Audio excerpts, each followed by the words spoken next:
안녕하세요. 키포도사 박영수입니다.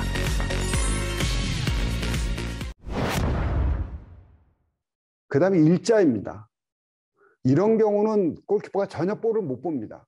그래서 여러분들 가끔 보시겠지만 골키퍼가 그냥 서서 몸만 돌려가지고 실점하는 경우가 있죠.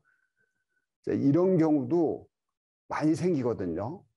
이 너무 어이없어요. 왜냐하면 골키퍼가 충분히 막을 수 있는 것도 있고 뭐 여러 가지가 있을 수 있지만은 이렇게 아무것도 못하고 실점을 당하는 경우가 많습니다. 그래서 이런 거를 평소에 수비수하고 같이 훈련을 하다 보면 이런 경우에는 수비수가 어떻게 하면은 좋겠다.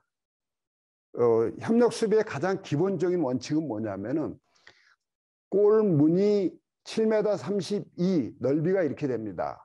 수비수가 서주면은 최소 1m에서 2m 정도는 수비수가 막아주는 겁니다. 한쪽만 막아주면 그럼 결국은 5m 32, 뭐 6m 이렇게 골대가 줄어드는 효과를 갖게 됩니다. 그리고 예측이 가능합니다.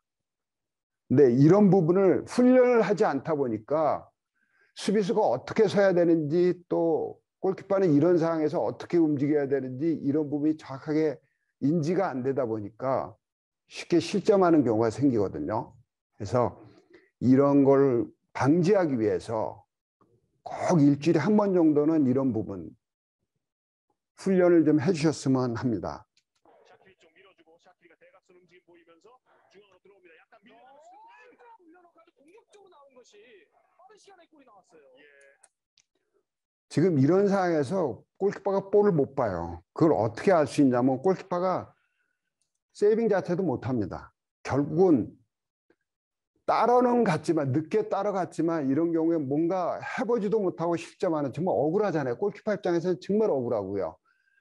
여러 지도자들 입장에서는 이 골키퍼가 좀 해줬으면 좋겠는데 왜 이러지 저것도 못하나 이렇게 할 수 있지만 실제로는 볼이 안 보이기 때문에 어떻게 대응할 수가 없습니다. 그래서 이런 부분을 좀 아시고 여러분들이 좀 훈련할 때 같이 좀 해주셨으면 합니다. 골은 메시가 2차전에서 마지막에 그 라스트 미니 골과 상당히 좀 유사하지 않습니까? 지금은 봐서는 스키퍼가 볼을 시야에서 놓쳤던 것 같아요. 그렇군요. 몸도 하나 제대로 못 던졌어요. 갑니다. 흘러 들어가죠. 나니의 헤딩. 골권은 미국입니다. 골키퍼 그냥 몸만 돌리고 일자로 돼 있기 때문에 골키퍼가 볼을 못 봅니다. 여러분들도 이런 경우를 아마 뭐 지도자 생활 선수 시절이든 아니면 지도자 생활 하시면서도 이런 경우를 겪었을 거라고 생각됩니다. 그래서 이런 거를 사전에 예방하려면은 같이 꼭 훈련을 해줘야 됩니다. 그래야만이 볼이 이렇게 됐을 때 골키퍼는 어떻게 쓰고 그다음 수비는 이런 경우에 내가 어떻게 해야 되겠다 이런 걸 알 수가 있거든요. 그래서 이런 부분에 대해서 꼭 좀 인식해 주시고 먼 거리도 아니에요. 근데 골키퍼가 그냥 몸만 돌리고 그냥 구경할 수밖에 없는 이런 경우가 생깁니다. 그러니까 여러분들이 이런 부분에 조금 생각 좀 해주시고 선수를 지도해 주시고 제가 골키퍼 입장에서는 그렇습니다. 수비수하고 꼭 같이 수비수 아니에요. 필드 플레이어하고 꼭 같이 훈련을 해주시면은 이런 부분이 좀 줄어들지 않을까 그렇게 생각됩니다.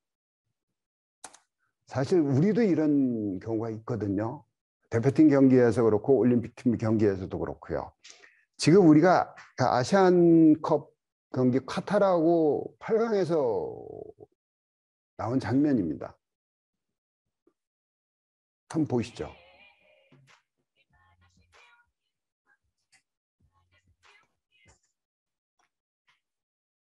지금 어떤 상황인지 잘 이해가 안 가실지 모르는데 실제로 슈팅 때릴 때 상황이 이렇습니다. 지금 김승기 선수가 지금 서 있는 데하고 수비수하고 일자로 돼 있지만 만약 이 앞에 있는 수비수가 그냥 서서만 있어도 각도만 줄여줬어도 사실 쉽게 막을 수 있는 거예요. 아니면 지금 같은 경우에 몸에 맞고 나갈 수도 있고요. 근데 지금 수비수가 다리를 이런 식으로 슈팅을 안 주겠다고 하다 보니까 이 다리 사이로 빠집니다. 그래가지고 실점을 하는 경우거든요. 근데 이런 경우가 절대 생겨서는 안 되거든요. 그래서 훈련이 꼭 같이 해야 되는 이유 중에 하나입니다. 지금 보면은 일자로 보이지도 않죠. 그 다음에 다리까지 이렇게 되다 보니까 만약에 이 선수가 앞에서 각도만 줄여줬으면은 김승기 선수 오른쪽으로 볼이 갔을 거예요. 그럼 쉽게 막을 수 있어요. 왜냐하면 아까 앞에 동영상에서 봤다시피 김승기 선수가 오른쪽으로 이동을 했거든요. 그러니까 볼이 그쪽으로 왔으면 쉽게 잡을 수 있는데 반대로 역동작에 걸리다 보니까 거리가 지금 한 25m 정도 됐는데 못 잡거든요. 근데 뭐 좀 안타깝죠. 이런 거를 보면은 아주 쉬운 건데 이런 거 안 하다 보니까 이렇게 실점을 하게 되는 경우고요. 수비수와 왜 훈련을 해야 되는지 한번 보시죠.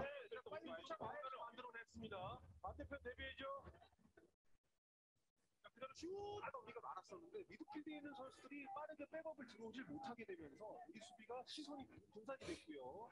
아마다 선수에게 완벽한 슈팅을 허용하고 말았습니다. 보시면은 수비수 뒤쪽으로 갔거든요. 근데 이거를 계산을 해보면 이렇습니다. 지금 슈팅을 하는 위치하고 골키퍼가 서 있는 위치, 그러면 여기에 차단 범위는 약 4.3m 정도 됩니다. 조현우 선수가 이 정도면은 쉽게 막을 수 있는 볼 스피드라든가 뭐 여러 가지로 봐서는 쉽게 막을 수 있습니다. 근데 수비수 뒤쪽으로 가다 보니까 순간적으로 볼을 놓쳤어요. 시야에서요. 그러다 보니까 반응이 좀 늦어가지고 실점을 하게 되는데, 만약에 평소에 훈련을 해서 지금 한쪽을 이렇게 막아준다 그러면 이 뒤에 1m 이상을 막아줄 수 있거든요. 그러면 어떤 현상이 나타나면 그냥 서서 잡을 수도 있습니다. 넘어지지 않고도요. 근데 이런 좀 안타까운 상황이 우리한테도 나오거든요. 근데 이런 부분을 우리가 평소에 조금만 신경 써서 훈련을 해주시면은 쉽게 실점을 하지 않을까 생각됩니다. 우리가 지금 월드컵에 지금 세 팀을 만났는데, 조가 확정이 돼서 세 팀을 만났는데, 우리보다 뭐 약하다 강하다 뭐 이걸 다 떠나서 슈팅은 언제든지 이루어질 수 있습니다. 그러니까 이런 상황이 생길 수도 있거든요. 근데 이런 경우에 조금만 신경 써주게 된다면은 골키퍼로서는 볼을 쉽게 처리할 수 있습니다. 슈팅을 안 줄 수는 없어요. 근데 어떻게 하면은 골문을 작게 만들어가지고 상대로 하여금 어느 한쪽으로만 슈팅을 할 수 있게 만든다든가 이렇게 한다면은 아무리 어려운 슈팅이라도 막을 수 있지 않을까 그렇게 생각됩니다. 실점을 확 줄일 수 있거든요. 이제 그런 부분을 조금만 여러분들이 좀 아시고 여러분들이 지도하시는 팀의 선수라고 골키퍼 같이 훈련을 해가지고 이런 부분이 좀 나오지 않도록, 실수하지 않도록 그런 걸 여러분들이 좀 훈련하실 때 조금만 신경 써주시면 되지 않을까 그렇게 생각됩니다.